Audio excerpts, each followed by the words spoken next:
everybody loves the skill position guys that put up the big numbers, and obviously there's no shortage of them right now for you. But especially with your background, you have to feel good about the way this pretty revamped offensive line has played through 2 weeks. You know, you can see the numbers, but you look on film, 3 new starters to go along with Riley and George. What are you seeing? Yeah, I think since we've been here and Andy Ark does a great job with those guys, that we played more than 5 offensive linemen. So guys like Andre Guest and Alex Dieters, when they finally, and even Holder, when they get their opportunity, it's not their first time stepping onto the field. They play 10, 15, 20 snaps a game. So when they get on the field, they do have some experience that way. I thought we really had a good spring. You know, obviously, when you're losing those guys and you got other guys returning, that's going to be a story. And they really came together in the spring. They had great workouts leading up to that. They had a good summer. And I thought in training camp we did well. And this is going to be our biggest test. This is by far the best D-line we've played. They are loaded with their front 7. The guys will be blocking primarily, and that is going to be a big test.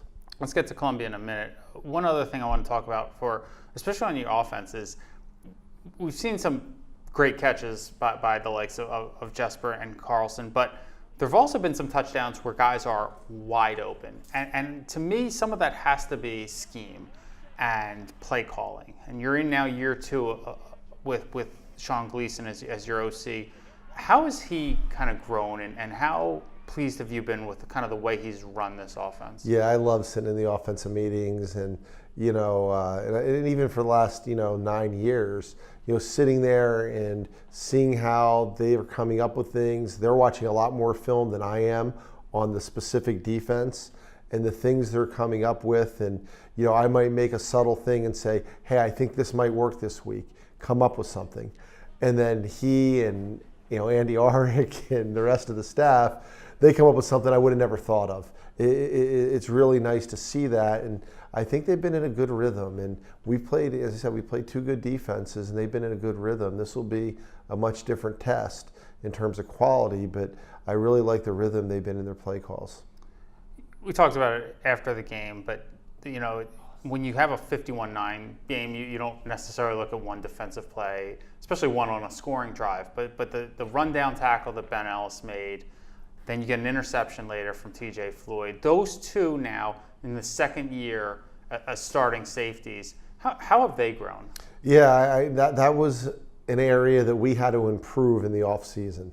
Our communication on the back end with really 4 new starters had to make a jump. And I really like how those guys have come together. And I thought, again, just like the O-line, we did very well. We're going up against top-level receivers every day in practice, and their communication and assignments. And Monmouth in particular tested your responsibilities and eyes. But we've really had 2 trick plays that have been trying to be run against us. One, Sam Wright forced a fumble against Butler, and we recovered it. The other, TJ had the interception. And I think when you make plays against that, you're less prone to see those trick plays. Teams are going to try to beat you a different way.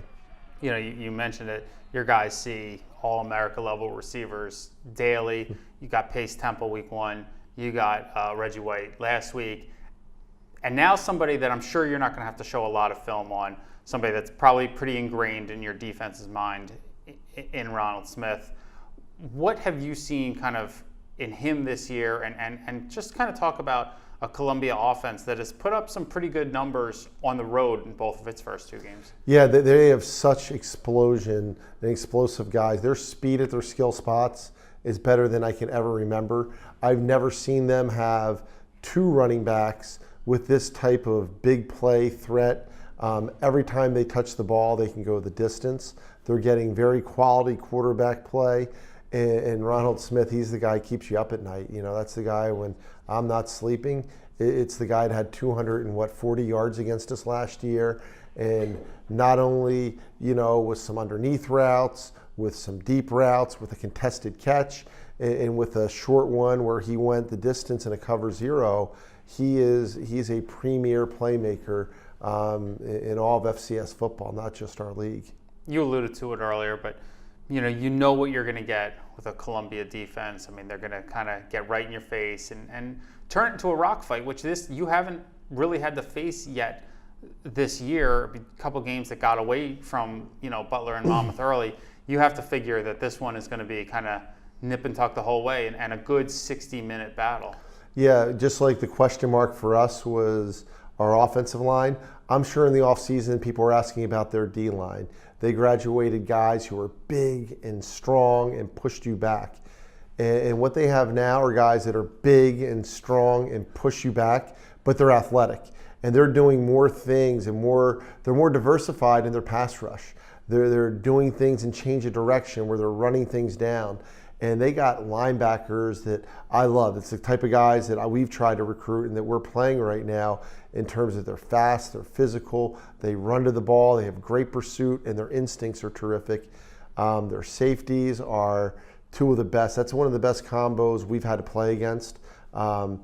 They are at times 7 yards off the ball, and when it's a run play, they are linebacker depth making plays at 3 yards, but they have the athleticism to get deep.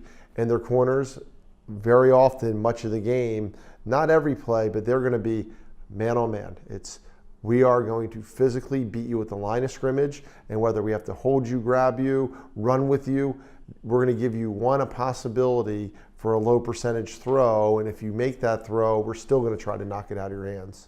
This Friday night package is not new to the Ivy League, and you got some experience with it last year in a road game. Obviously, that went well, but how much does it impact kind of your schedule, especially this early in the season when you're still kind of growing and improving? Has it changed much, and just does it feel like now that you've done it enough times that the team is ready, they understand what to do? Yeah, we got to be able to adapt. That's part of being a college football player, that we open up on a travel game where we charter a flight to Indianapolis. Game 2 was a home opener against a playoff team. Game 3 is a Friday night on the road against, I think, people look at a score and say, oh my God, I see it down the hallway. They only beat Georgetown by this. If you watch the 200 plays of that game, they absolutely dominated that game. There was a fluke 50-yard pass that was underthrown. They had 2 receivers in the same area, shouldn't have been, and Guy dove and made a catch. That led to a score. They had 1 drive the entire game that was a positive drive. I think they're a better team this year in many, many areas, and they're well coached, they're well designed, they are physically tough. It's going to be, like you said, a rock fight. It's going to be an out-and-out battle, and we got to be prepared for it to have a chance.